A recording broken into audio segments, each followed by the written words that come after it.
Chapter 101, The Decanter. Ere the English ship fades from sight, be it set down here, that she hailed from London, and was named after the late Samuel Enderby, merchant of that city, the original of the famous whaling house of Enderby and Sons, a house which in my poor whaleman's opinion comes not far behind the united royal houses of the Tudors and Bourbons in point of real historical interest. How long, prior to the year of our Lord 1775, this great whaling house was in existence, my numerous fish documents do not make plain. But in that year, 1775, it fitted out the first English ships that ever regularly hunted the sperm whale. Though for some score of years previous, ever since 1726, our valiant Coffins and Maceys of Nantucket and the Vineyard had in large fleets pursued that Leviathan, but only in the North and South Atlantic, not elsewhere.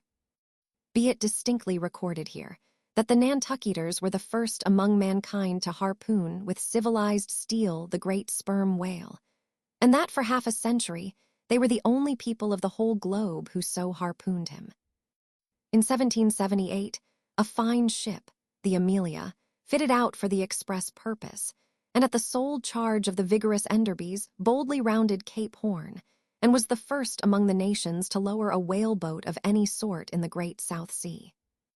The voyage was a skillful and lucky one, and returning to her berth with her hold full of the precious sperm, the Amelia's example was soon followed by other ships, English and American, and thus the vast sperm whale grounds of the Pacific were thrown open.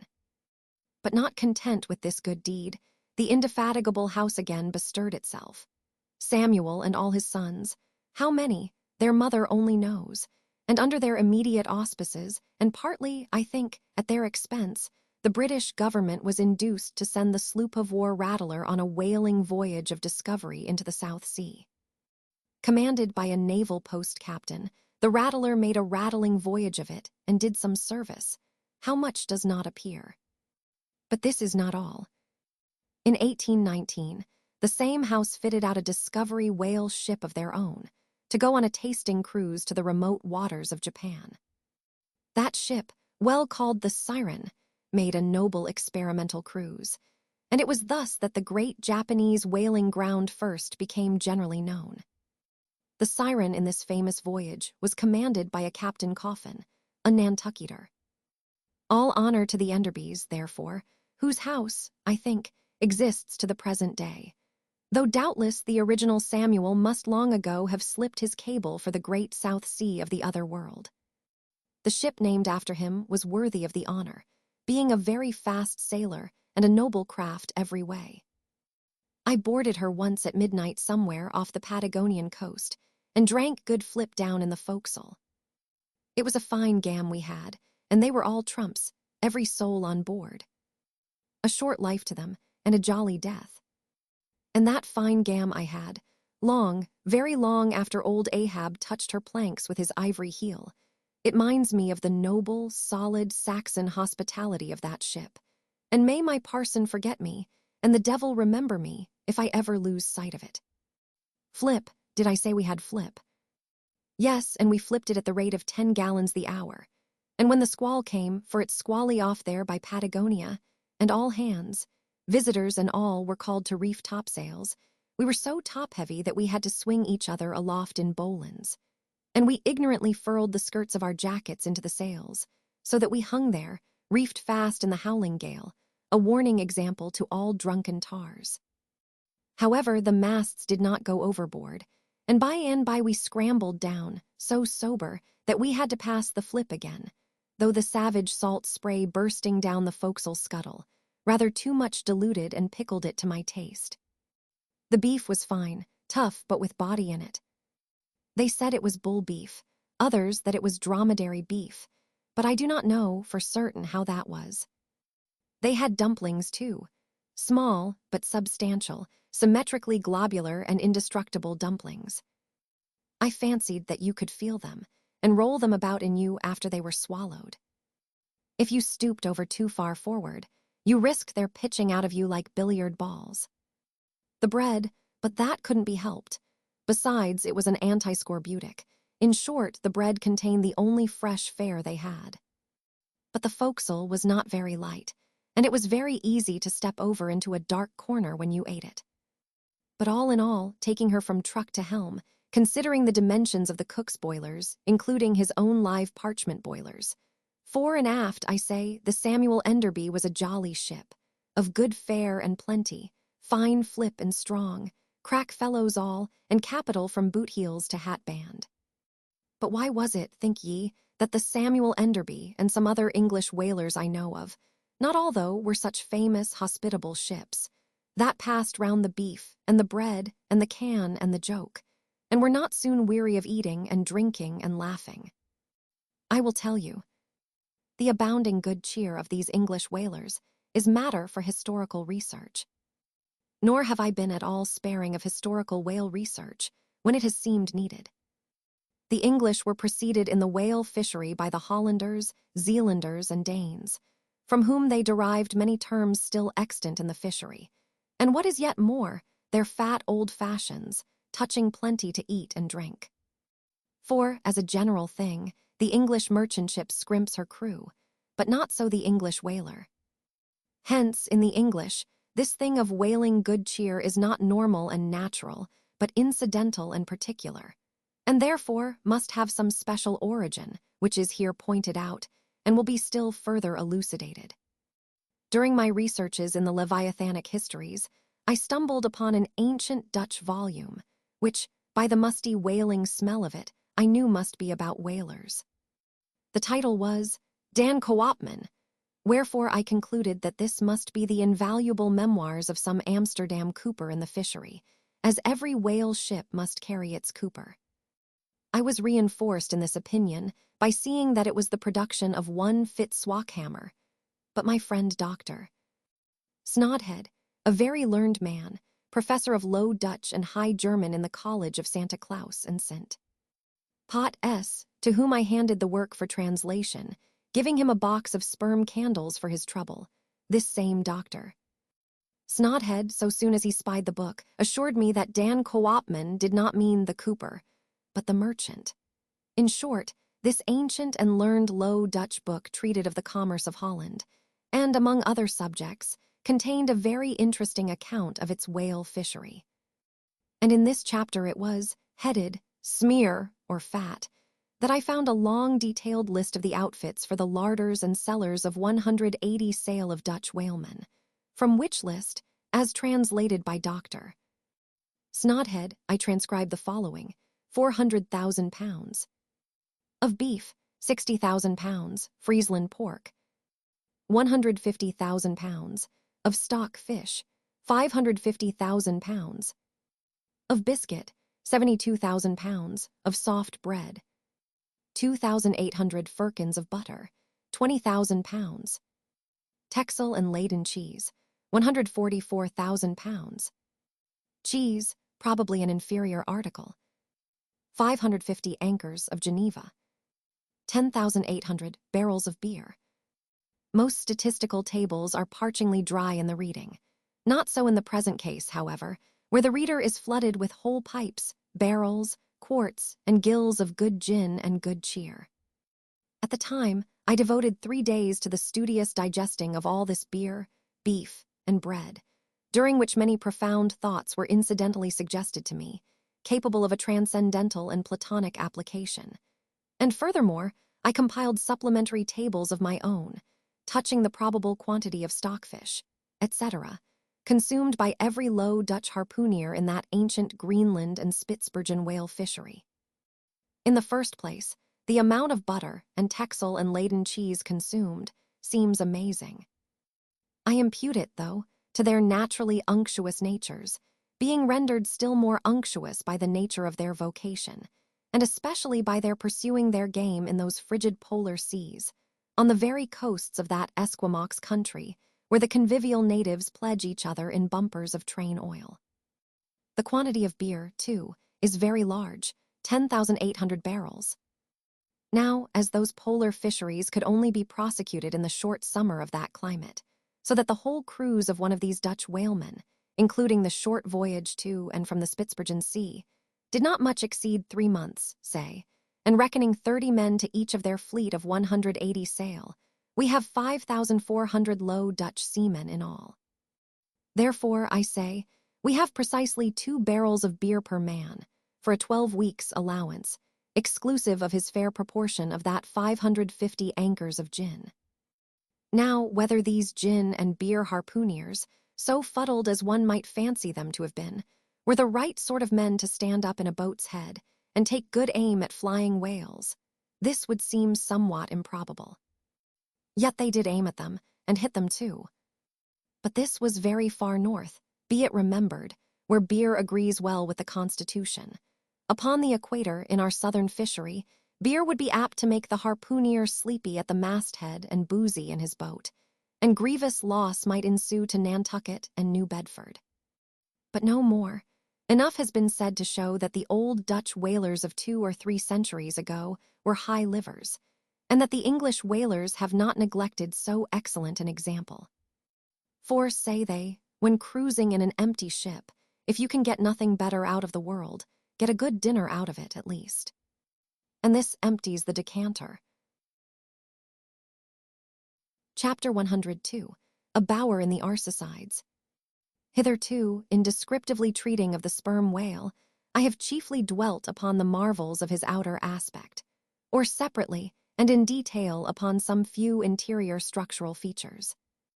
But to a large and thorough sweeping comprehension of him, it behooves me now to unbutton him still further, and untagging the points of his hose, unbuckling his garters, and casting loose the hooks and the eyes of the joints of his innermost bones, set him before you in his ultimatum.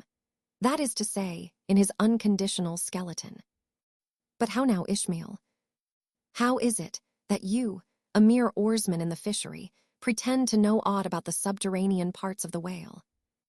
Did erudite Stubb, mounted upon your capstan, deliver lectures on the anatomy of the cetacea, and by help of the windlass hold up a specimen rib for exhibition? Explain thyself, Ishmael. Can you land a full-grown whale on your deck for examination, as a cook dishes a roast pig? Surely not.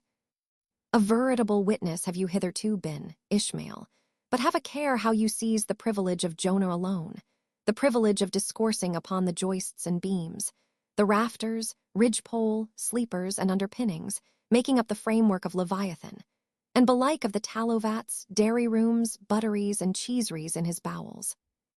I confess that since Jonah, few whalemen have penetrated very far beneath the skin of the adult whale. Nevertheless, I have been blessed with an opportunity to dissect him in miniature. In a ship I belonged to, a small cub sperm whale was once bodily hoisted to the deck for his poke or bag, to make sheaths for the barbs of the harpoons and for the heads of the lances. Think you I let that chance go, without using my boat hatchet and jackknife, and breaking the seal and reading all the contents of that young cub? And as for my exact knowledge of the bones of the Leviathan in their gigantic, full-grown development, for that rare knowledge I am indebted to my late royal friend Tranquo, King of Trank, one of the Arsacides.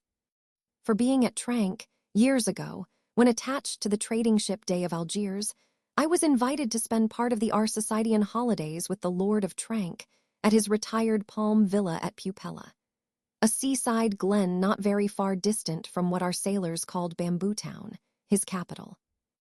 Among many other fine qualities, my royal friend Tranquo, being gifted with a devout love for all matters of barbaric verdure, had brought together in Pupella whatever rare things the more ingenious of his people could invent. Chiefly carved woods of wonderful devices, chiseled shells, inlaid spears, costly paddles, aromatic canoes, and all these distributed among whatever natural wonders the wonder-freighted, tribute-rendering waves had cast upon his shores.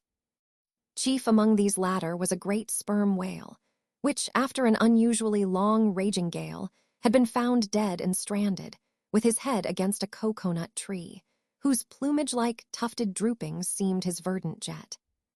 When the vast body had at last been stripped of its fathom-deep enfoldings, and the bones become dust dry in the sun, then the skeleton was carefully transported up the Pupella Glen, where a grand temple of lordly palms now sheltered it.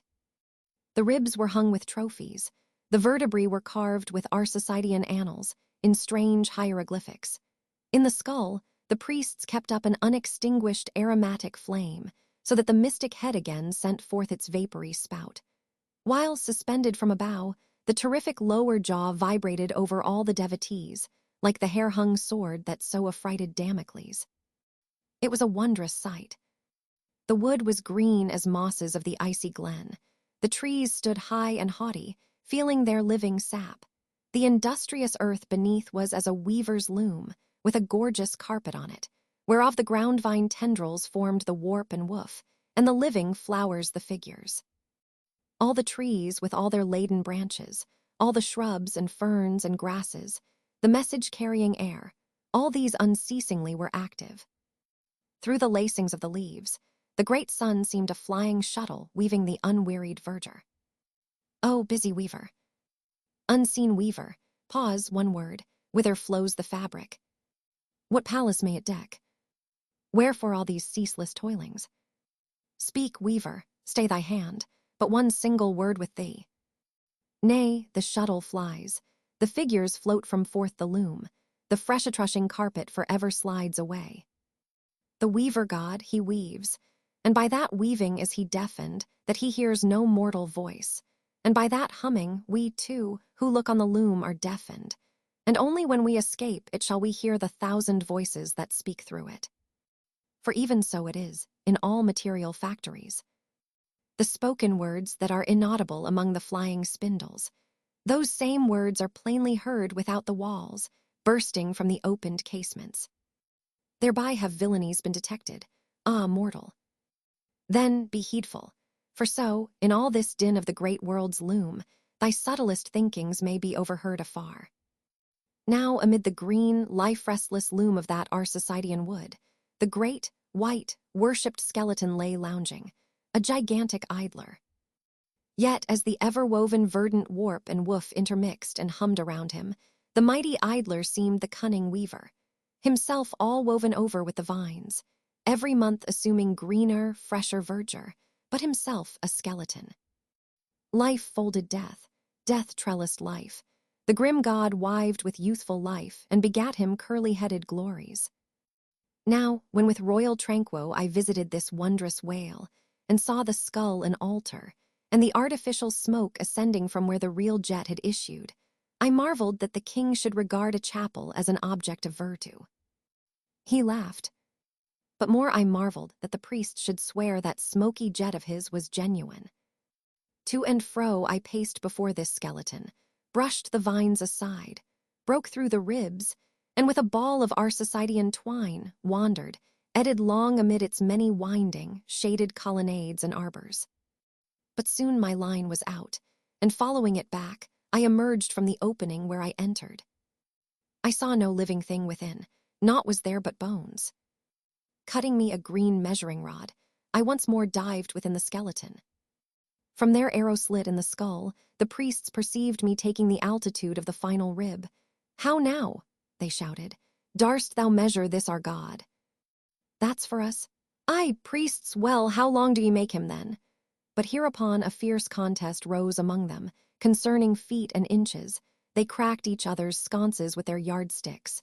The great skull echoed, and seizing that lucky chance, I quickly concluded my own admeasurements. These admeasurements I now propose to set before you. But first, be it recorded that, in this matter, I am not free to utter any fancied measurement I please. Because there are skeleton authorities you can refer to test my accuracy. There is a Leviathanic museum, they tell me, in Hull, England, one of the whaling ports of that country, where they have some fine specimens of finbacks and other whales. Likewise, I have heard that in the Museum of Manchester, in New Hampshire, they have what the proprietors call the only perfect specimen of a Greenland or river whale in the United States. Moreover, at a place in Yorkshire, England, Burton Constable by name, a certain Sir Clifford Constable has in his possession the skeleton of a sperm whale, but of moderate size, by no means of the full-grown magnitude of my friend King Tranquo's. In both cases, the stranded whales to which these two skeletons belonged were originally claimed by their proprietors upon similar grounds. King Tranquo seizing his because he wanted it, and Sir Clifford, because he was lord of the seigneuries of those parts. Sir Clifford's whale has been articulated throughout, so that, like a great chest of drawers, you can open and shut him in all his bony cavities, spread out his ribs like a gigantic fan, and swing all day upon his lower jaw. Locks are to be put upon some of his trapdoors and shutters, and a footman will show round future visitors with a bunch of keys at his side. Sir Clifford thinks of charging tuppence for a peep at the whispering gallery in the spinal column, threepence to hear the echo in the hollow of his cerebellum, and sixpence for the unrivaled view from his forehead. The skeleton dimensions I shall now proceed to set down are copied verbatim from my right arm, where I had them tattooed.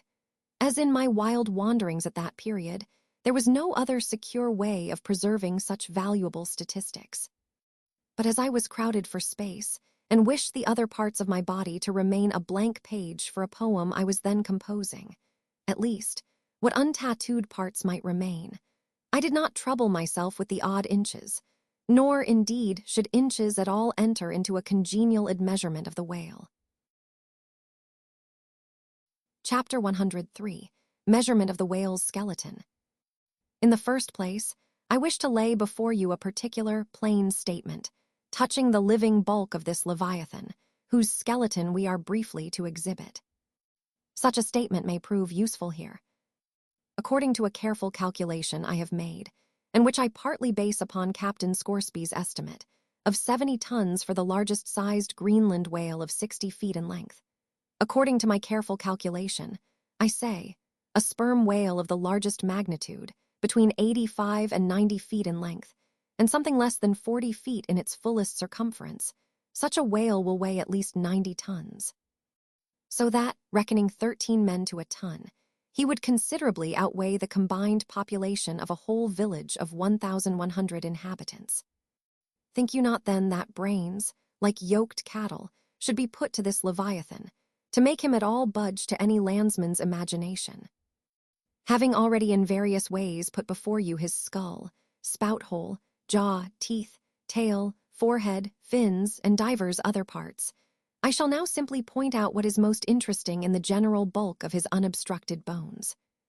But as the colossal skull embraces so very large a proportion of the entire extent of the skeleton, as it is by far the most complicated part, and as nothing is to be repeated concerning it in this chapter, you must not fail to carry it in your mind, or under your arm, as we proceed, otherwise you will not gain a complete notion of the general structure we are about to view.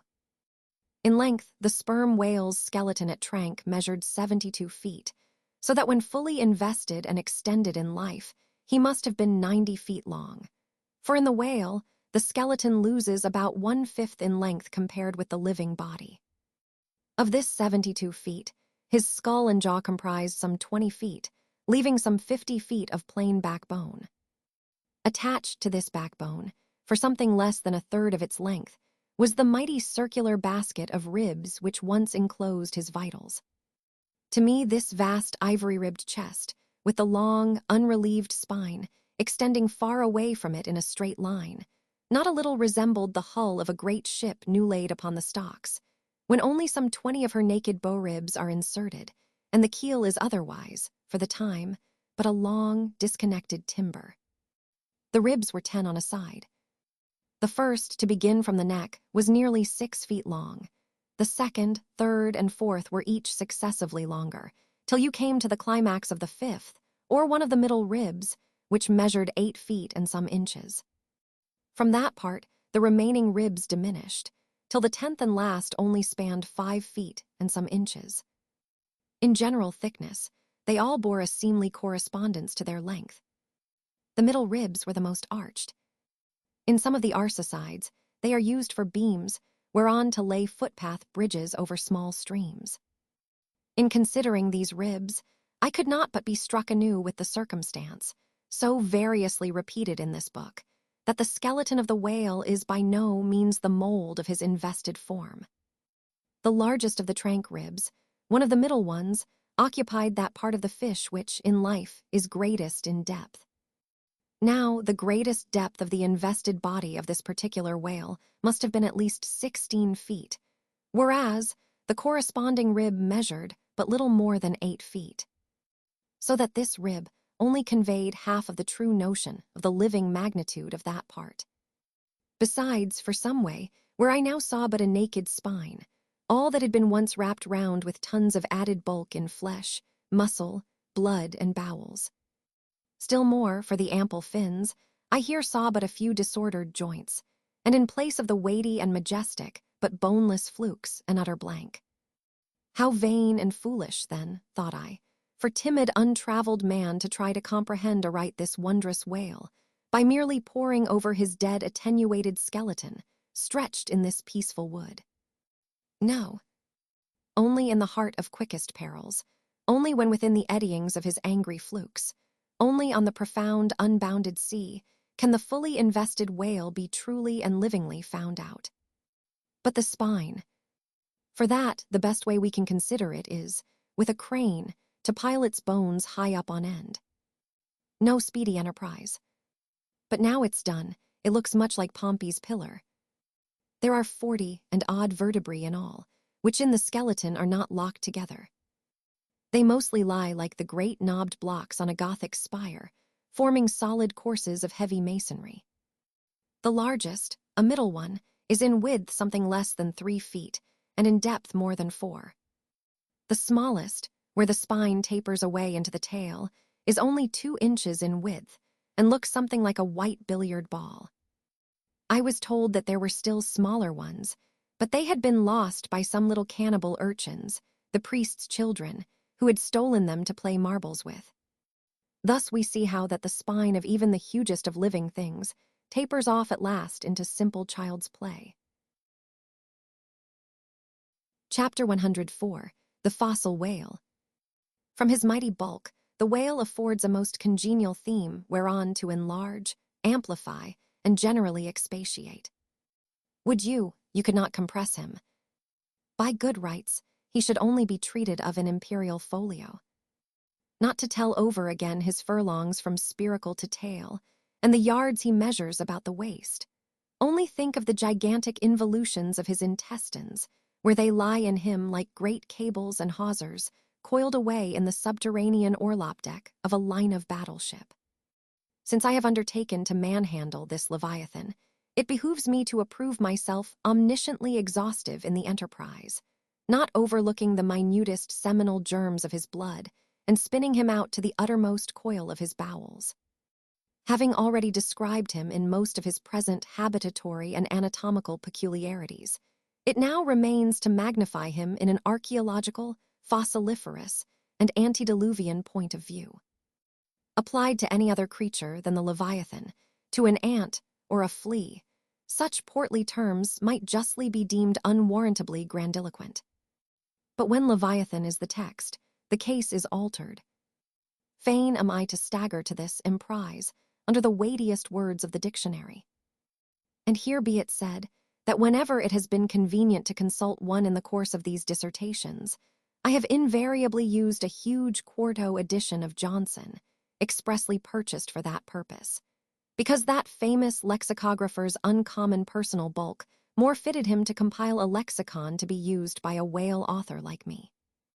One often hears of writers that rise and swell with their subject, though it may seem but an ordinary one. How then, with me, writing of this Leviathan? Unconsciously, my chirography expands into placard capitals. Give me a condor's quill. Give me Vesuvius, crater for an inkstand. Friends, hold my arms. For in the mere act of penning my thoughts of this Leviathan, they weary me, and make me faint with their outreaching comprehensiveness of sweep, as if to include the whole circle of the sciences, and all the generations of whales and men and mastodons, past, present, and to come, with all the revolving panoramas of empire on earth, and throughout the whole universe, not excluding its suburbs. Such, and so magnifying, is the virtue of a large and liberal theme. We expand to its bulk. To produce a mighty book, you must choose a mighty theme. No great and enduring volume can ever be written on the flea, though many there be who have tried it. Ere entering upon the subject of fossil whales, I present my credentials as a geologist, by stating that in my miscellaneous time I have been a stonemason, and also a great digger of ditches, canals and wells, wine vaults, cellars and cisterns of all sorts. Likewise, by way of preliminary, I desire to remind the reader that while in the earlier geological strata there are found the fossils of monsters now almost completely extinct, the subsequent relics discovered in what are called the tertiary formations seem the connecting, or at any rate intercepted links, between the antichronical creatures and those whose remote posterity are said to have entered the ark. All the fossil whales hitherto discovered belong to the tertiary period, which is the last preceding the superficial formations. And though none of them precisely answer to any known species of the present time, they are yet sufficiently akin to them in general respects to justify their taking rank as cetacean fossils. Detached broken fossils of pre-Adamite whales, fragments of their bones and skeletons, have within 30 years past, at various intervals, been found at the base of the Alps, in Lombardy, in France, in England, in Scotland, and in the states of Louisiana, Mississippi, and Alabama. Among the more curious of such remains is part of a skull, which in the year 1779 was disinterred in the Rue Dauphine in Paris, a short street opening almost directly upon the Palace of the Tuileries, and bones disinterred in excavating the great docks of Antwerp in Napoleon's time. Cuvier pronounced these fragments to have belonged to some utterly unknown leviathanic species. But by far the most wonderful of all cetacean relics was the almost complete vast skeleton of an extinct monster, found in the year 1842 on the plantation of Judge Krieg in Alabama. The awe-stricken, credulous slaves in the vicinity took it for the bones of one of the fallen angels. The Alabama doctors declared it a huge reptile and bestowed upon it the name of Basilosaurus. But some specimen bones of it being taken across the sea to Owen, the English anatomist, it turned out that this alleged reptile was a whale, though of a departed species. A significant illustration of the fact, again and again repeated in this book, that the skeleton of the whale furnishes but little clue to the shape of his fully invested body. So Owen rechristened the monster Zeuglodon, and in his paper read before the London Geological Society, pronounced it, in substance, one of the most extraordinary creatures which the mutations of the globe have blotted out of existence. When I stand among these mighty leviathan skeletons, skulls, tusks, jaws, ribs, and vertebrae, all characterized by partial resemblances to the existing breeds of sea monsters, but at the same time bearing on the other hand similar affinities to the annihilated antichronical leviathans, their incalculable seniors, I am, by a flood, borne back to that wondrous period ere time itself can be said to have begun, for time began with man. Here Saturn's gray chaos rolls over me, and I obtain dim, shuddering glimpses into those polar eternities, when wedged bastions of ice pressed hard upon what are now the tropics, and in all the 25,000 miles of this world's circumference, not an inhabitable hand's breadth of land was visible. Then the whole world was the whale, and, king of creation, he left his wake along the present lines of the Andes and the Himmels. Who can show a pedigree like Leviathan? Ahab's harpoon had shed older blood than the pharaohs. Methuselah seems a schoolboy. I look round to shake hands with Shem.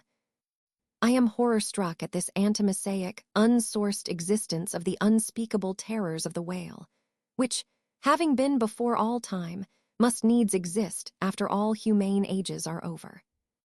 But not alone has this Leviathan left his pre-Adamite traces in the stereotype plates of nature, and in limestone and marl bequeathed his ancient bust, but upon Egyptian tablets, whose antiquity seems to claim for them an almost fossiliferous character, we find the unmistakable print of his fin. In an apartment of the great temple of Dendera, some 50 years ago, there was discovered upon the granite ceiling a sculptured and painted planisphere, abounding in centaurs, griffins, and dolphins, similar to the grotesque figures on the celestial globe of the moderns. Gliding among them, old Leviathan swam as of yore, was there swimming in that planisphere, centuries before Solomon was cradled.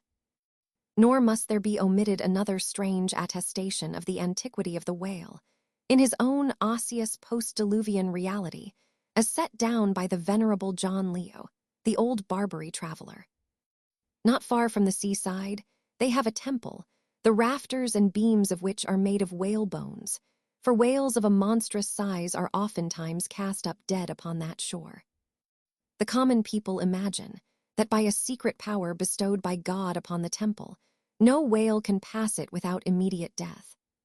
But the truth of the matter is that on either side of the temple there are rocks that shoot 2 miles into the sea and wound the whales when they light upon them.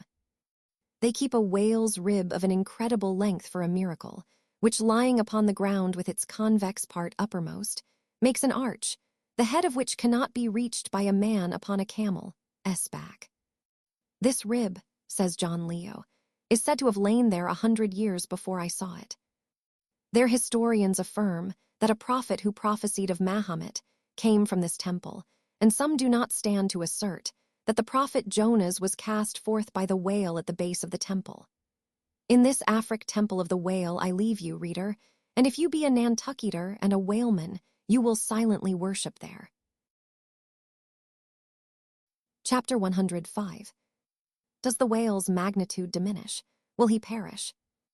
Inasmuch, then, as this Leviathan comes floundering down upon us from the headwaters of the eternities, it may be fitly inquired whether, in the long course of his generations, he has not degenerated from the original bulk of his sires. But upon investigation we find that not only are the whales of the present day superior in magnitude to those whose fossil remains are found in the tertiary system, embracing a distinct geological period prior to man, but of the whales found in that tertiary system, those belonging to its latter formations exceed in size those of its earlier ones. Of all the pre-Adamite whales yet exhumed, by far the largest is the Alabama one mentioned in the last chapter, and that was less than 70 feet in length in the skeleton. Whereas, we have already seen that the tape measure gives 72 feet for the skeleton of a large-sized modern whale. And I have heard, on whalemen's authority, that sperm whales have been captured near 100 feet long at the time of capture.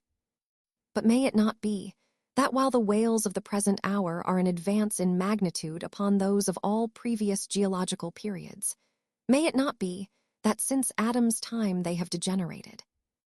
Assuredly, we must conclude so, if we are to credit the accounts of such gentlemen as Pliny and the ancient naturalists generally. For Pliny tells us of whales that embraced acres of living bulk, and Aldrovandus of others which measured 800 feet in length, rope walks and Thames tunnels of whales. And even in the days of Banks and Solander, Cook's naturalists, we find a Danish member of the Academy of Sciences setting down certain Iceland whales, Radensisker, or wrinkled bellies, at 120 yards, that is, 360 feet. And Lassapede, the French naturalist, in his elaborate history of whales, in the very beginning of his work, page 3, sets down the right whale at 100 meters, 328 feet. And this work was published so late as A.D. 1825. But will any whaleman believe these stories? No. The whale of today is as big as his ancestors in Pliny's time. And if ever I go where Pliny is, I, a whaleman more than he was, will make bold to tell him so. Because I cannot understand how it is that while the Egyptian mummies that were buried thousands of years before even Pliny was born do not measure so much in their coffins as a modern Kentuckian in his socks, and while the cattle and other animals sculptured on the oldest Egyptian and Nineveh tablets, by the relative proportions in which they are drawn, just as plainly prove that the high-bred, stall-fed, prize cattle of Smithfield not only equal, but far exceed in magnitude the fattest of Pharaoh's fat kine. In the face of all this, I will not admit that of all animals the whale alone should have degenerated. But still another inquiry remains, one often agitated by the more recondite Nantucketers.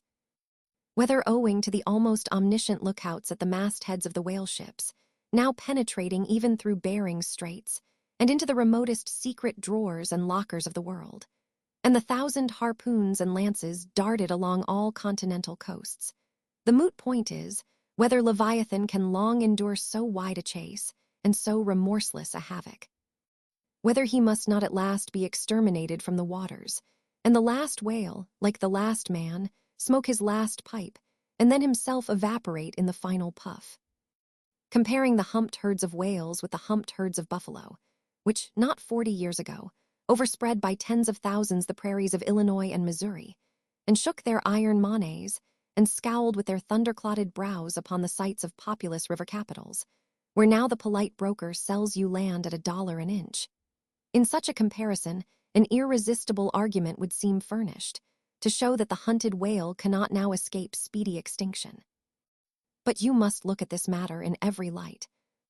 Though so short a period ago, not a good lifetime, the census of the buffalo in Illinois exceeded the census of men now in London, and though at the present day not one horn or hoof of them remains in all that region, and though the cause of this wondrous extermination was the spear of man, yet the far different nature of the whale hunt peremptorily forbids so inglorious an end to the Leviathan.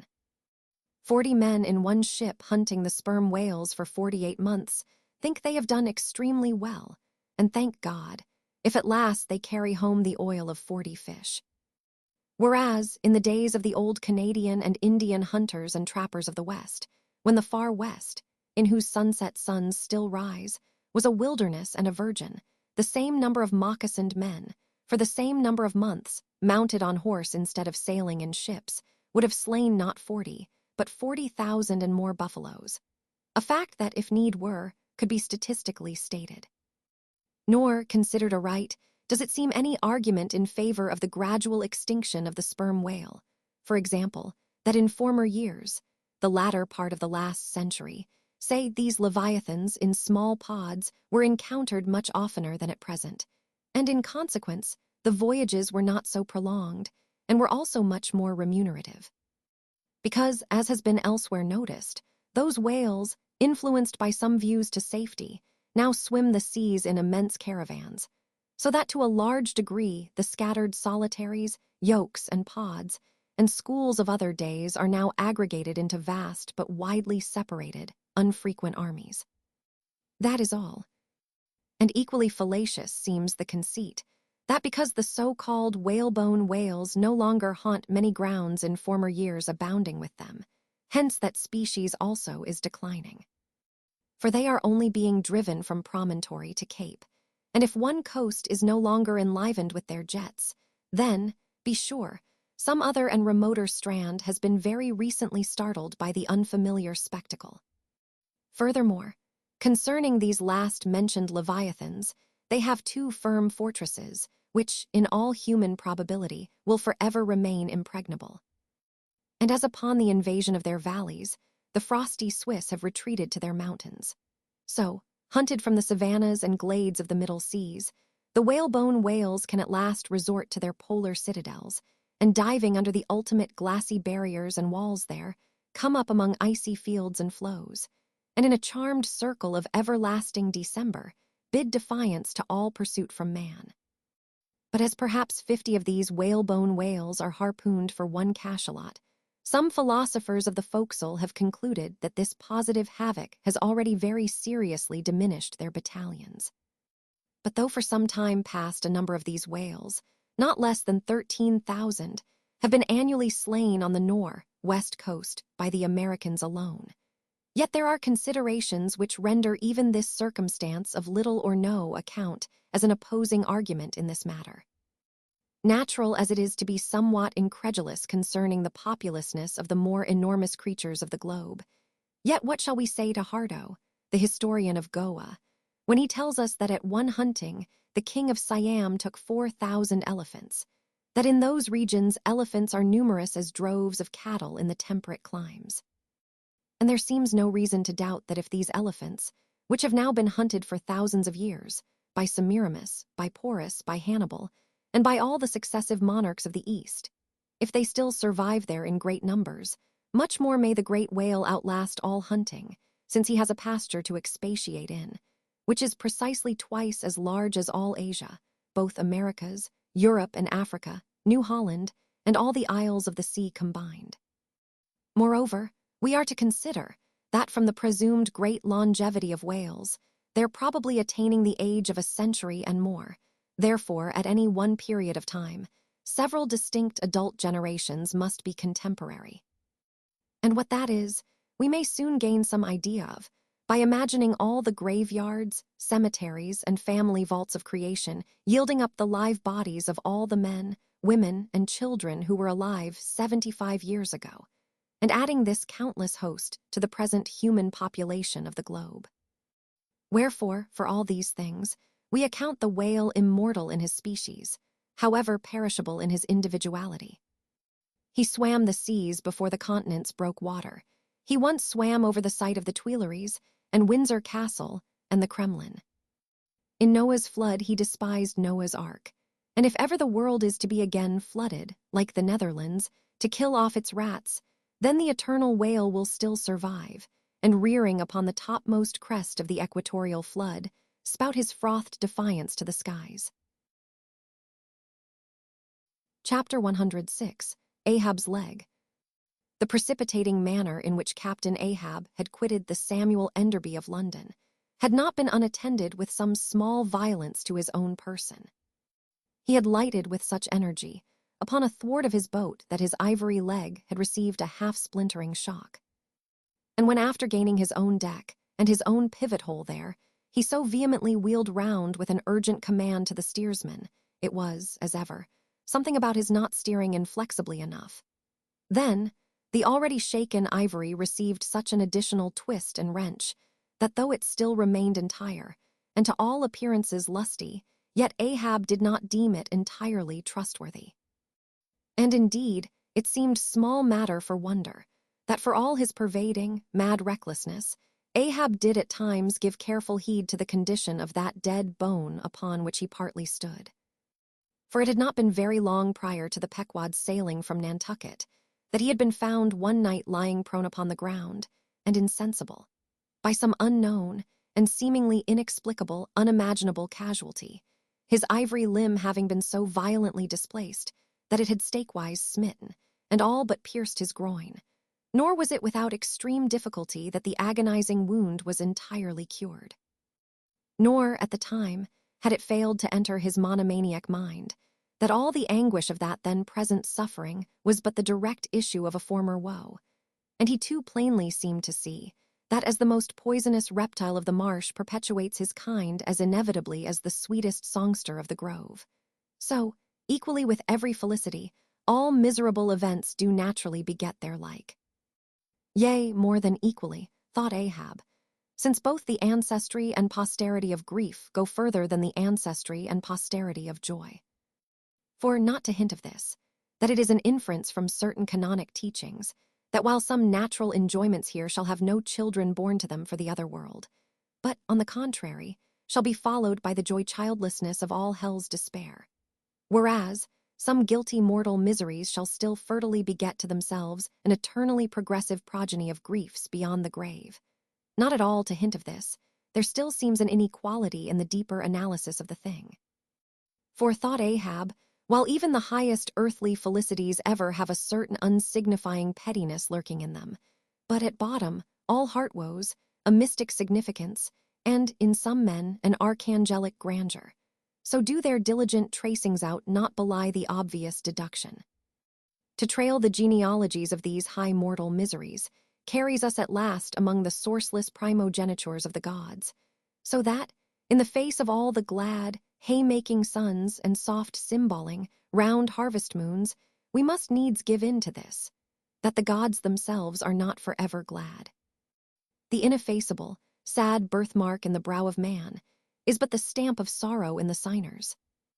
Unwittingly here a secret has been divulged, which perhaps might more properly, in set way, have been disclosed before. With many other particulars concerning Ahab, always had it remained a mystery to some, why it was that for a certain period, both before and after the sailing of the Pequod, he had hidden himself away with such grand llama-like exclusiveness, and for that one interval sought speechless refuge, as it were, among the marble senate of the dead. Captain Peleg's brooded reason for this thing appeared by no means adequate, though, indeed, as touching all Ahab's deeper part, every revelation partook more of significant darkness than of explanatory light.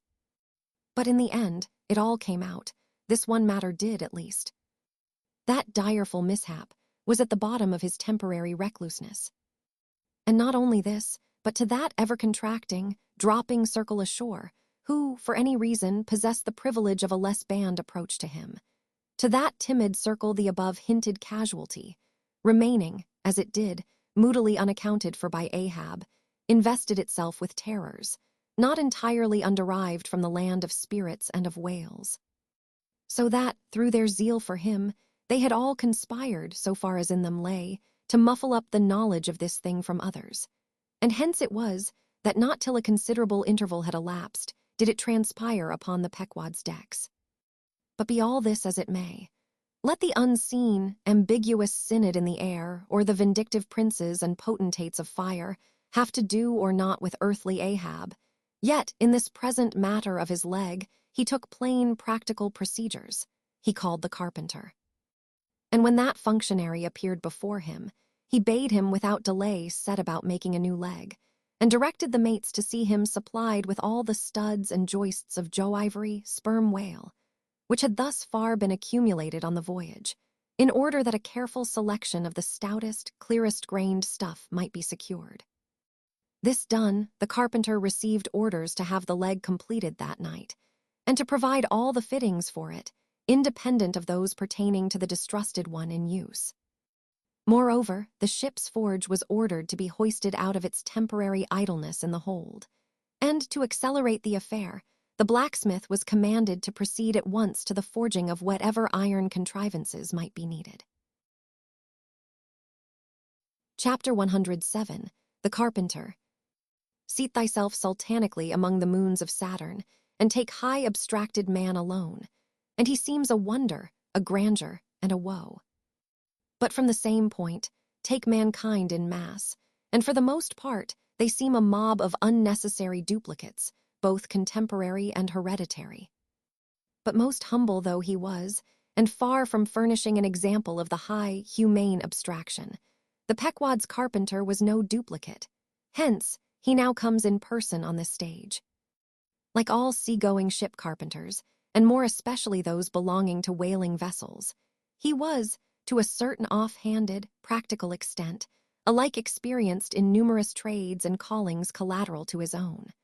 The carpenter's pursuit being the ancient and outbranching trunk of all those numerous handicrafts, which more or less have to do with wood as an auxiliary material. But besides the application to him of the generic remark above, this carpenter of the Pequod was singularly efficient in those 1,000 nameless mechanical emergencies continually recurring in a large ship, upon a 3 or 4 years' voyage, in uncivilized and far distant seas. For not to speak of his readiness in ordinary duties, repairing stove boats, sprung spars, reforming the shape of clumsy-bladed oars, inserting bull's eyes in the deck, or new tree nails in the side planks, and other miscellaneous matters more directly pertaining to his special business. He was moreover unhesitatingly expert in all manner of conflicting aptitudes, both useful and capricious. The one grand stage where he enacted all his various parts so manifold was his vice bench, a long, rude, ponderous table furnished with several vices, of different sizes, and both of iron and of wood. At all times except when whales were alongside, this bench was securely lashed athwartships against the rear of the tryworks. A belaying pin is found too large to be easily inserted into its hole. The carpenter claps it into one of his ever-ready vices, and straightway files it smaller. A lost land-bird of strange plumage strays on board, and is made a captive. Out of clean-shaved rods of right whale bone, and cross-beams of sperm whale ivory, the carpenter makes a pagoda-looking cage for it. An oarsman sprains his wrist. The carpenter concocts a soothing lotion. Stubb longed for vermilion stars to be painted upon the blade of his every oar. Screwing each oar in his big vise of wood, the carpenter symmetrically supplies the constellation. A sailor takes a fancy to wear shark-bone earrings. The carpenter drills his ears. Another has the toothache. The carpenter out-pincers, and clapping one hand upon his bench bids him be seated there. But the poor fellow unmanageably winces under the unconcluded operation, Whirling round the handle of his wooden vise, the carpenter signs him to clap his jaw in that, if he would have him draw the tooth. Thus, this carpenter was prepared at all points, and alike indifferent and without respect in all. Teeth he accounted bits of ivory, heads he deemed but top blocks, men themselves he lightly held for capstans. But while now upon so wide a field thus variously accomplished, and with such liveliness of expertness in him, too, all this would seem to argue some uncommon vivacity of intelligence. But not precisely so. For nothing was this man more remarkable than for a certain impersonal stolidity, as it were. Impersonal, I say, for it so shaded off into the surrounding infinite of things that it seemed one with the general stolidity discernible in the whole visible world, which while pauselessly active in uncounted modes, still eternally holds its peace and ignores you, though you dig foundations for cathedrals. Yet was this half-horrible stolidity in him, involving, too, as it appeared, an all-ramifying heartlessness. Yet was it oddly dashed at times, with an old, crutch-like, antediluvian, wheezing humorousness, not unstreaked now, and then with a certain grizzled wittiness, such as might have served to pass the time during the midnight watch on the bearded forecastle of Noah's Ark. Was it that this old carpenter had been a lifelong wanderer, whose much rolling, to and fro, not only had gathered no moss, but what is more, had rubbed off whatever small outward clingings might have originally pertained to him?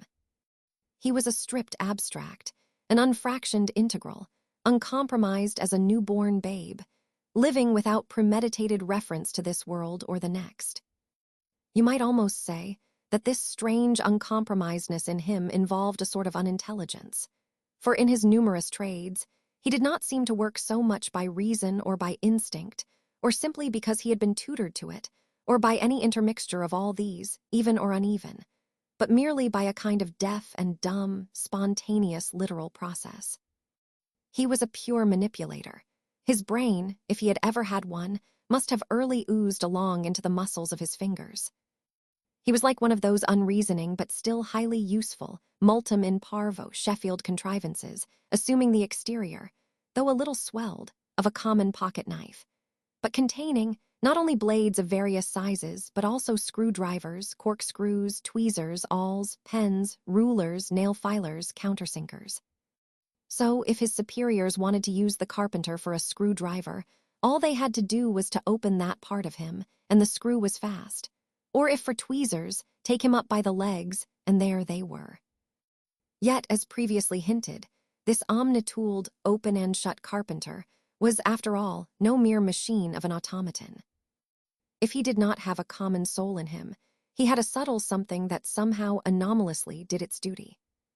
What that was, whether essence of quicksilver or a few drops of hartshorn, there is no telling. But there it was, and there it had abided for now some 60 years or more. And this it was, this same unaccountable, cunning life principle in him. This it was, that kept him a great part of the time soliloquizing, but only like an unreasoning wheel, which also hummingly soliloquizes. Or rather, his body was a sentry box and this soliloquizer on guard there, and talking all the time to keep himself awake. Chapter 108, Ahab and the Carpenter. The deck, first night watch.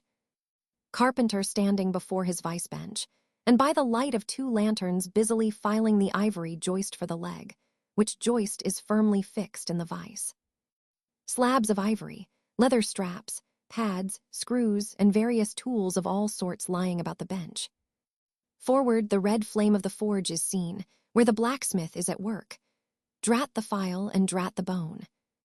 That is hard which should be soft, and that is soft which should be hard. So we go, who file old jaws and shin bones. Let's try another. I now this works better sneezes. Halloa, this bone dust is sneezes. Why it sneezes. Yes, it sneezes. Bless my soul, it won't let me speak. This is what an old fellow gets now for working in dead lumber. Saw a live tree, and you don't get this dust. Amputate a live bone, and you don't get it sneezes. Come, come, you old smut there, bear a hand, and let's have that ferrule and buckle screw. I'll be ready for them presently. Lucky now, sneezes, there's no knee joint to make. that might puzzle a little, but a mere shin bone, why it's easy as making hop poles. Only I should like to put a good finish on. Time. If I but only had the time, I could turn him out as neat a leg now as ever sneezes, scraped to a lady in a parlor. Those buckskin legs and calves of legs I've seen in shop windows wouldn't compare at all. They soak water, they do, and of course get rheumatic and have to be doctored sneezes with washes and lotions, just like live legs. There, before I saw it off now, I must call his old mogul ship and see whether the length will be all right. Too short, if anything, I guess. Huh. That's the heel. We are in luck. Here he comes, or it's somebody else, that's certain. Ahb, advancing. During the ensuing scene, the carpenter continues sneezing at times. Well, manmaker. Just in time, sir. If the captain pleases, I will now mark the length. Let me measure, sir. Measured for a leg. Good. Well, it's not the first time. About it. There, keep thy finger on it. This is a cogent vice thou hast here, carpenter. Let me feel its grip once. So, it does pinch some. Oh, sir, it will break bones. Beware. No fear. I like a good grip. I like to feel something in this slippery world that can hold man. What's Prometheus about there? The blacksmith, I mean, what's he about? He must be forging the buckle screw, sir, now. Right. It's a partnership. He supplies the muscle part. He makes a fierce red flame there. Aye, sir, he must have the white heat for this kind of fine work. So he must. I do deem it now a most meaning thing that old Greek Prometheus, who made men, they say, should have been a blacksmith and animated them with fire. For what's made in fire must properly belong to fire, and so hell's probable. How the soot flies. This must be the remainder the Greek made the Africans of. Carpenter, when he's through with that buckle, tell him to forge a pair of steel shoulder blades. There's a peddler aboard with a crushing pack. Sir. Hold, while Prometheus is about it, I'll order a complete man after a desirable pattern.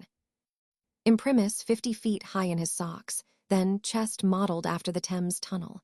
Then legs with roots to 'em to stay in one place.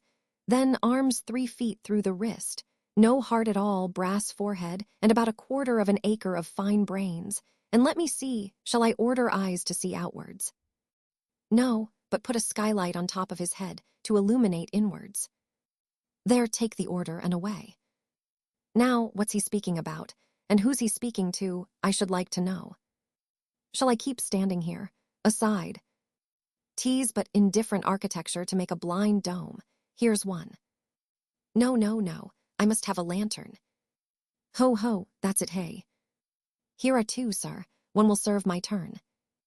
What art thou thrusting that thief-catcher into my face for, man? Thrusted light is worse than presented pistols. I thought, sir, that you spoke to Carpenter. Carpenter. Why, that's but no. A very tidy, and I may say an extremely gentlemanlike sort of business thou art in here, Carpenter. Or wouldst thou rather work in clay? Sir, clay, sir. That's mud. We leave clay to ditchers, sir. The fellow's impious. What art thou sneezing about? Bone is rather dusty, sir. Take the hint, then, and when thou art dead, never bury thyself under living people's noses. Sir, I guess so. Yes, oh dear. Look ye, Carpenter, I dare say thou callest thyself a right good workmanlike workman, eh? Well then, will it speak thoroughly well for thy work, if when I come to mount this leg thou makest, I shall nevertheless feel another leg in the same identical place with it. That is, Carpenter, my old lost leg, the flesh and blood one, I mean. Canst thou not drive that old Adam away? Truly, sir, I begin to understand somewhat now. Yes, I have heard something curious on that score, sir. How that a dismasted man never entirely loses the feeling of his old spar, but it will be still pricking him at times. May I humbly ask if it be really so, sir? It is, man. Look, put thy live leg here in the place where mine once was. So, now, here is only one distinct leg to the eye, yet 2 to the soul.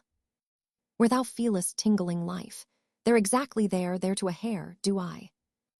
Is't a riddle? I should humbly call it a poser, sir. Hist, then. How dost thou know that some entire, living, thinking thing may not be invisibly and uninterpenetratingly standing precisely where thou now standest, aye, and standing there in thy spite?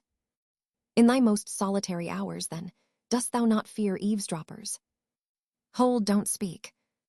And if I still feel the smart of my crushed leg, though it be now so long dissolved, then why mayst not thou, carpenter, feel the fiery pains of hell forever and without a body? Ha, good Lord. Truly, sir, if it comes to that, I must calculate over again. I think I didn't carry a small figure, sir. Look ye, pudding heads should never grant premises. How long before the leg is done? Perhaps an hour, sir. Bungle away at it then, and bring it to me, turns to go. Oh, life. Here I am, proud as Greek god, and yet standing debtor to this blockhead for a bone to stand on.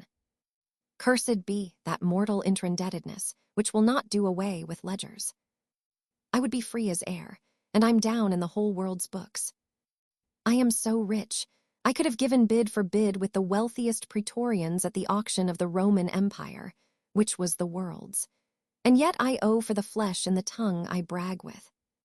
By heavens, I'll get a crucible, and into it, and dissolve myself down to one small, compendious vertebra. So, carpenter, resuming his work. Well, well, well. Stubb knows him best of all, and Stubb always says he's queer. Says nothing but that one sufficient little word queer. He's queer, says Stubb. He's queer, queer, queer, and keeps dinning it into Mr. Starbuck all the time, queer. Sir queer, queer, very queer. And here's his leg. Yes, now that I think of it, here's his bedfellow. Has a stick of Wales, jawbone for a wife. And this is his leg, he'll stand on this. What was that now about one leg standing in 3 places, and all 3 places standing in one hell? How was that? Oh, I don't wonder he looked so scornful at me. I'm a sort of strange-thoughted sometimes, they say, but that's only haphazard-like.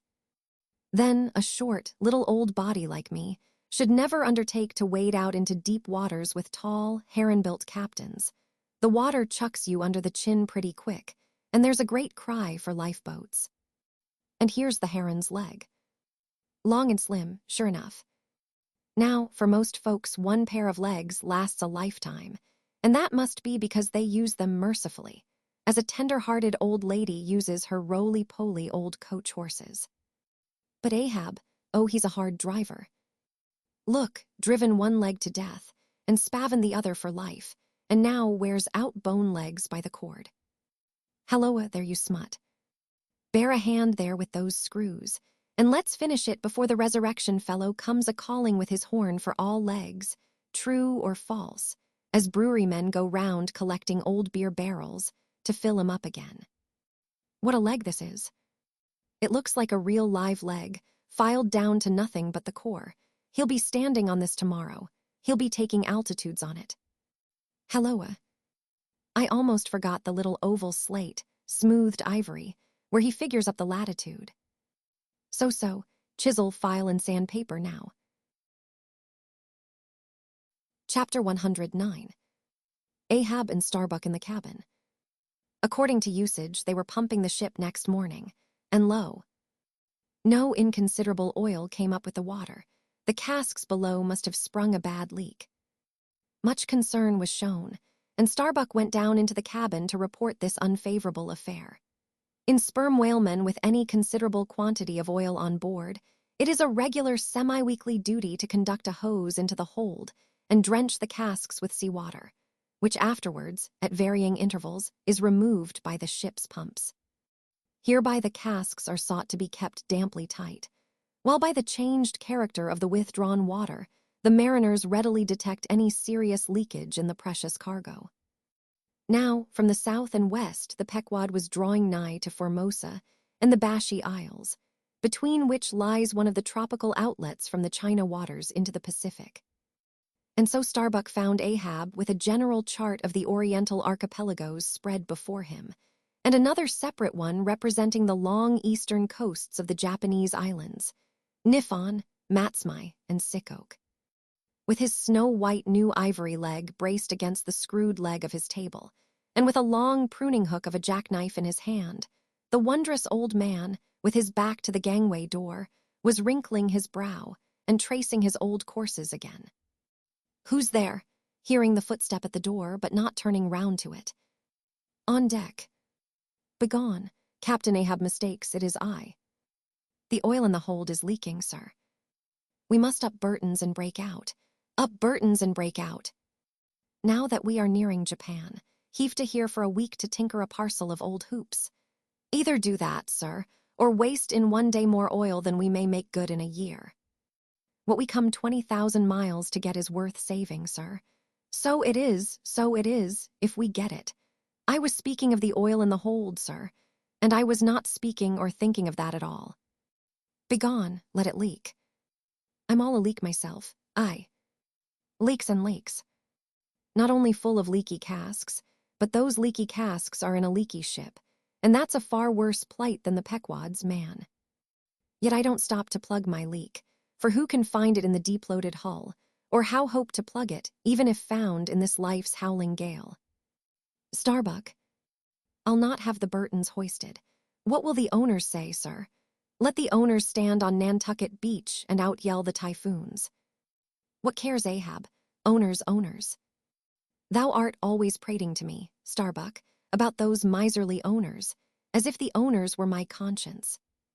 But look ye, the only real owner of anything is its commander, and hark ye, my conscience is in this ship's keel, on deck.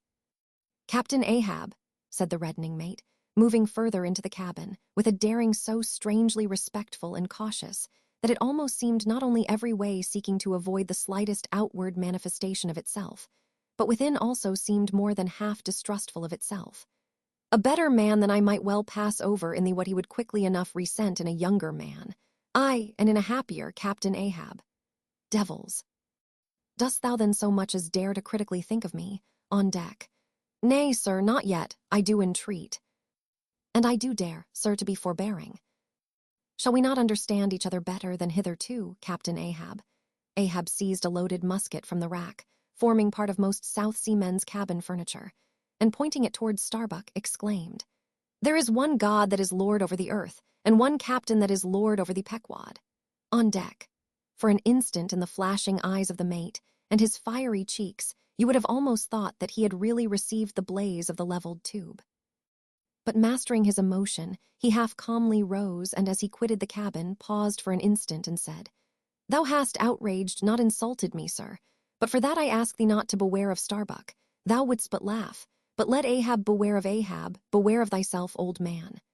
He waxes brave, but nevertheless obeys, most careful bravery that," murmured Ahab, as Starbuck disappeared. "What's that he said, Ahab beware of Ahab? There's something there." Then unconsciously using the musket for a staff, with an iron brow he paced to and fro in the little cabin, but presently the thick plates of his forehead relaxed, and returning the gun to the rack, he went to the deck.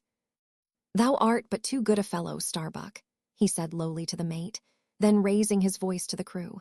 "Furl the t'gallant sails and close reef the top sails, fore and aft, back the main yard, up Burton and break out in the main hold." It were perhaps vain to surmise exactly why it was that as respecting Starbuck, Ahab thus acted.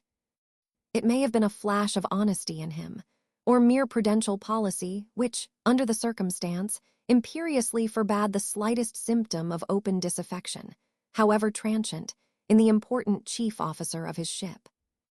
However it was, his orders were executed, and the Burtons were hoisted. Chapter 110. Queequeg in his coffin. Upon searching, it was found that the casks last struck into the hold were perfectly sound, and that the leak must be further off. So, it being calm weather, they broke out deeper and deeper, disturbing the slumbers of the huge ground-tier butts, and from that black midnight sending those gigantic moles into the daylight above. So deep did they go, and so ancient and corroded and weedy the aspect of the lowermost puncheons, that you almost looked next for some moldy cornerstone cask containing coins of Captain Noah, with copies of the posted placards, vainly warning the infatuated old world from the flood. Tierce after tierce, too, of water and bread and beef and shooks of staves and iron bundles of hoops were hoisted out, till at last the piled decks were hard to get about, and the hollow hull echoed underfoot as if you were treading over empty catacombs, and reeled and rolled in the sea like an air-freighted demijohn. Top-heavy was the ship, as a dinnerless student with all Aristotle in his head. Well was it that the typhoons did not visit them then. Now, at this time it was that my poor pagan companion and fast-bosom friend, Queequeg, was seized with a fever, which brought him nigh to his endless end. Be it said that in this vocation of whaling, sinecures are unknown. Dignity and danger go hand in hand. Till you get to be captain, the higher you rise, the harder you toil. So with poor Queequeg, who, as harpooner, must not only face all the rage of the living whale, but, as we have elsewhere seen, mount his dead back in a rolling sea, and finally descend into the gloom of the hold, and bitterly sweating all day in that subterraneous confinement, resolutely manhandle the clumsiest casks and see to their stowage. To be short, among whalemen, the harpooneers are the holders, so called. Poor Queequeg. When the ship was about half disemboweled, you should have stooped over the hatchway and peered down upon him there, where, stripped to his woolen drawers, the tattooed savage was crawling about amid that dampness and slime, like a green-spotted lizard at the bottom of a well. And a well or an ice-house, it somehow proved to him, poor pagan, where, strange to say, for all the heat of his sweatings, he caught a terrible chill which lapsed into a fever, and at last, after some days' suffering, laid him in his hammock, close to the very sill of the door of death. How he wasted and wasted away in those few long-lingering days, till there seemed but little left of him but his frame and tattooing. But as all else in him thinned, and his cheekbones grew sharper, his eyes, nevertheless, seemed growing fuller and fuller. They became of a strange softness of luster, and mildly but deeply looked out at you there from his sickness, a wondrous testimony to that immortal health in him which could not die or be weakened. And like circles on the water, which, as they grow fainter, expand, so his eyes seemed rounding and rounding, like the rings of eternity. An awe that cannot be named would steal over you as you sat by the side of this waning savage, and saw as strange things in his face as any beheld who were bystanders when Zoroaster died. For whatever is truly wondrous and fearful in man never yet was put into words or books. And the drawing near of death, which alike levels all, alike impresses all with a last revelation, which only an author from the dead could adequately tell. So that, let us say it again, no dying Chaldee or Greek had higher and holier thoughts than those, whose mysterious shades you saw creeping over the face of poor Queequeg, as he quietly lay in his swaying hammock, and the rolling sea seemed gently rocking him to his final rest, and the ocean's invisible flood tide lifted him higher and higher towards his destined heaven. Not a man of the crew but gave him up, and as for Queequeg himself, what he thought of his case was forcibly shown by a curious favor he asked. He called one to him in the gray morning watch, when the day was just breaking, and taking his hand, said that while in Nantucket he had chanced to see certain little canoes of dark wood, like the rich warwood of his native isle. And upon inquiry, he had learned that all whalemen who died in Nantucket were laid in those same dark canoes, and that the fancy of being so laid had much pleased him. For it was not unlike the custom of his own race, who, after embalming a dead warrior, stretched him out in his canoe, and so left him to be floated away to the starry archipelagos.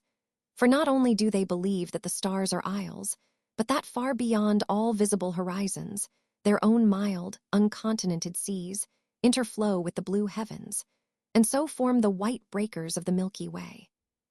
He added that he shuddered at the thought of being buried in his hammock, according to the usual sea custom, tossed like something vile to the death-devouring sharks.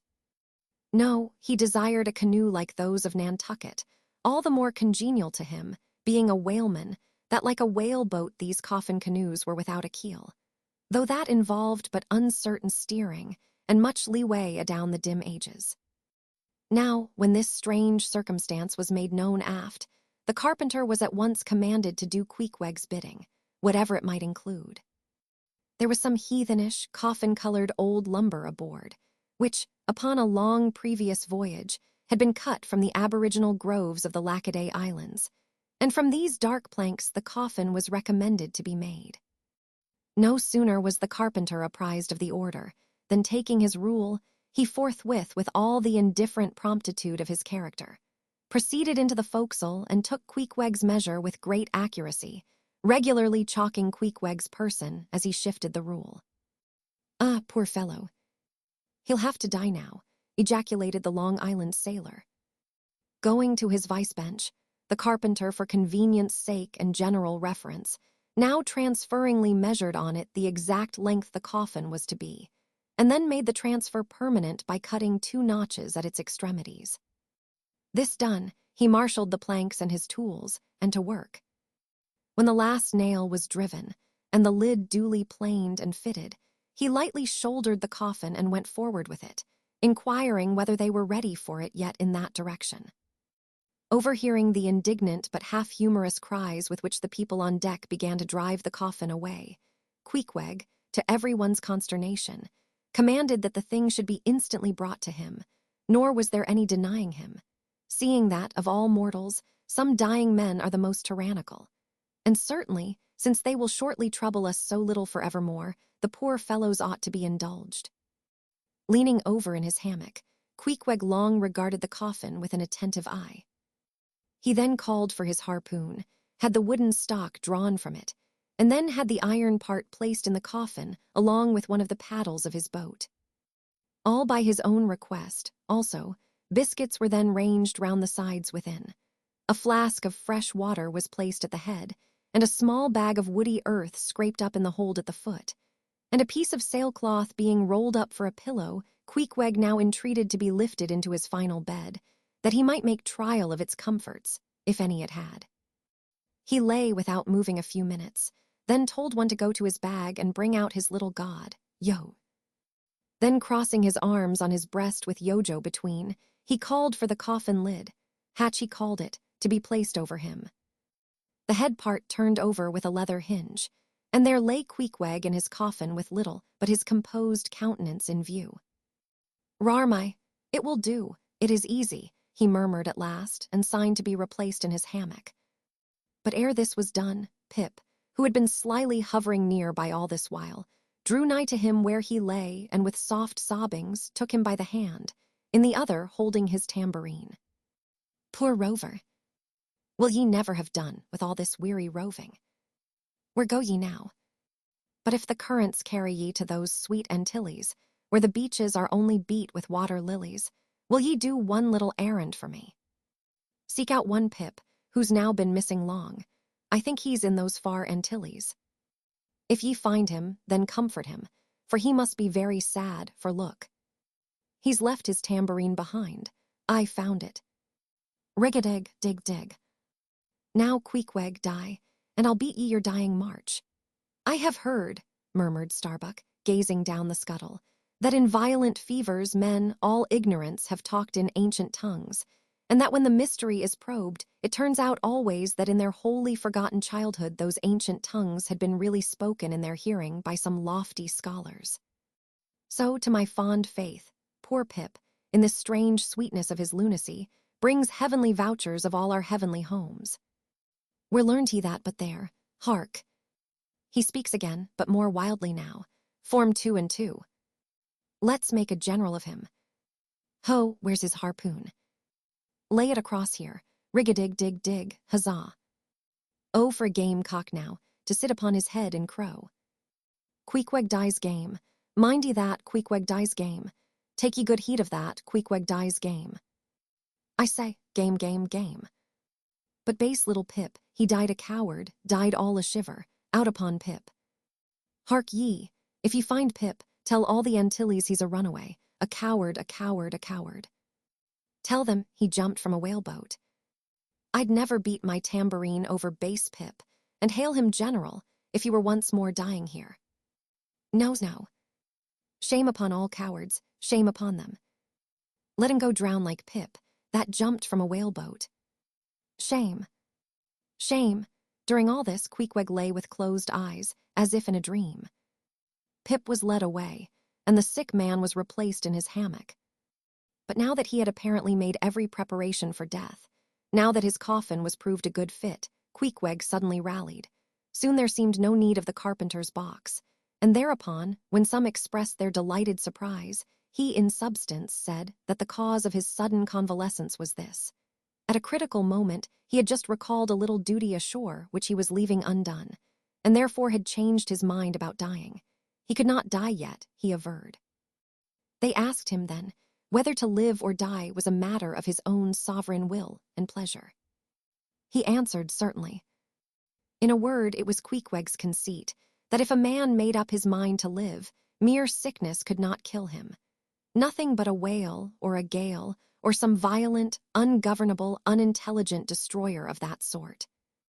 Now there is this noteworthy difference between savage and civilized, that while a sick, civilized man may be 6 months convalescing, generally speaking, a sick savage is almost half, well again in a day.